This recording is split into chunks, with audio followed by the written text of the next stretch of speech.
Bonjour à tous et bienvenue sur Business Café, votre émission consacrée à l'actualité des acteurs économiques africains et de leur diaspora. Dans cette édition, nous allons chercher à comprendre comment entreprendre dans un contexte où l'esclavage et la colonisation sont officieusement omniprésents. Pour en parler, je reçois aujourd'hui Monsieur Edouard Sanou, entrepreneur. Je sais que vous intervenez dans pas mal de domaines. Concrètement, ça consiste en quoi? Le domaine dans lequel je suis le plus présent, c'est le domaine que je maîtrise de par ma formation d'origine, l'informatique.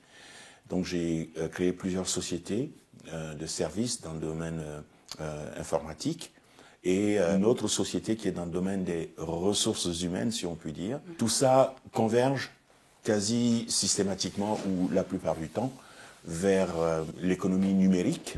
Quelle place occupent aujourd'hui les entrepreneurs africains dans l'entrepreneuriat français, à votre avis? Une place trop faible, de mon point de vue. Pas assez de visibilité? Pas assez visible.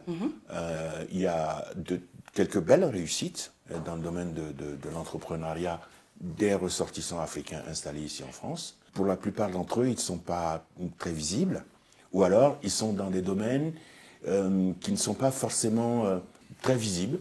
Quand on parle d'entrepreneuriat visible, on regarde plutôt vers des entreprises du secteur numérique, du secteur financier, du secteur bancaire, etc. Et malheureusement, dans ce domaine-là, les Africains sont peu nombreux et ceux qui ont réussi ne sont pas forcément toujours très visibles. Lors d'une interview, plutôt, excusez-moi, vous avez déclaré qu'au tout début, vous n'aviez pas le droit en fait de créer votre entreprise en tant qu'étranger. Oui. Voilà. Est-ce qu'on peut dire aujourd'hui que la discrimination raciale est un fait indiscutable pour les entrepreneurs africains? Est-ce qu'on peut le dire? Je vais rectifier. Dites-moi. En fait, je suis arrivé en France comme étudiant. Une fois que j'ai terminé mes études, j'ai cherché à travailler comme salarié et je ne pouvais pas parce qu'à l'époque, la situation de l'emploi en France était assez catastrophique. Donc, je n'ai pas pu travailler comme salarié. Et j'ai créé mon entreprise.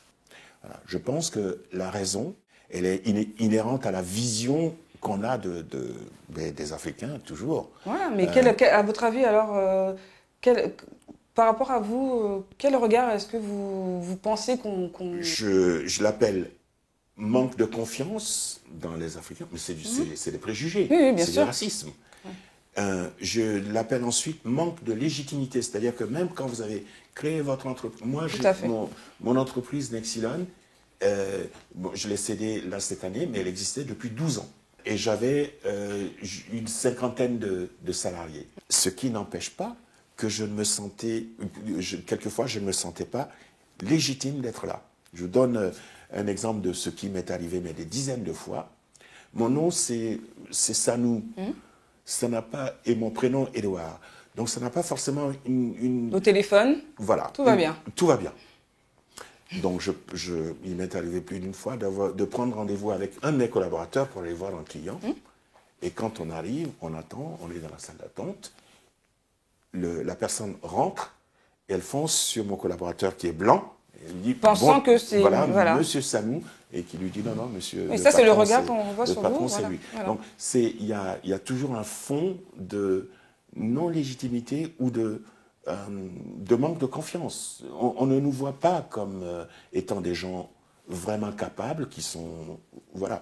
Je crois qu'aujourd'hui, beaucoup de jeunes Africains, que ce soit en Afrique ou ici, n'hésitent pas à dire qu'ils veulent créer leur entreprise, ou n'hésitent pas à aller vers la création d'entreprises. Très bien, mais ce que vous me dites, moi j'entends très bien ce que vous me dites. Est-ce que ça passe par l'estime de soi Ah ben bien sûr. Mais comment ça se cultive? Il faut croire en vous-même, il faut croire en votre destin, en votre capacité, en votre intelligence, et ça, même si les autres considèrent que non, c'est à nous de nous persuader que nous sommes tout à fait capables et de le montrer sur le terrain.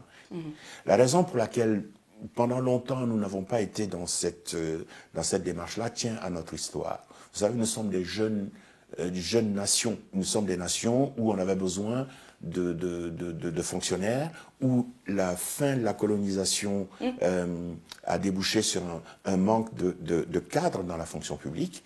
Et autant que je me souvienne, quand nous étions jeunes étudiants, notre rêve c'était de finir nos études et puis d'être fonctionnaire soit à la poste, c'était le Graal, soit... alors. C'était Être en col blanc, c'était ça le Graal. Mais bien sûr, et nous n'avions pas l'idée que nous pouvions être des créateurs d'entreprises et créer des emplois pour d'autres. Aujourd'hui, ce n'est plus le cas. Et moi, j'ai confiance dans le fait que, au fil du temps, cette jeune génération qui monte, qui a de l'audace, qui ose, va bousculer tous les codes et va réussir à s'imposer. Ce n'est pas nécessairement même en Europe qu'ils vont s'imposer.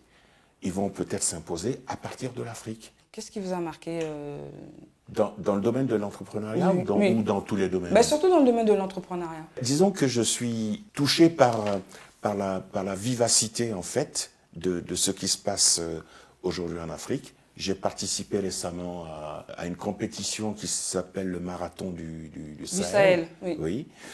C'est une compétition qui était ouverte aux entreprises des pays de la zone UEMOA. J'ai été touché par la vivacité des jeunes et surtout par leur créativité, mais dans tous les domaines. Dans tous les domaines. Maintenant, la difficulté qu'ont ces entreprises, effectivement, une fois qu'ils ont l'idée, c'est de trouver le financement qui va leur permettre de passer du laboratoire à un stade de réalisation sur le terrain, et ensuite à une phase de croissance. Je prends l'exemple d'une entreprise qui a fait d'un problème en Mauritanie un avantage.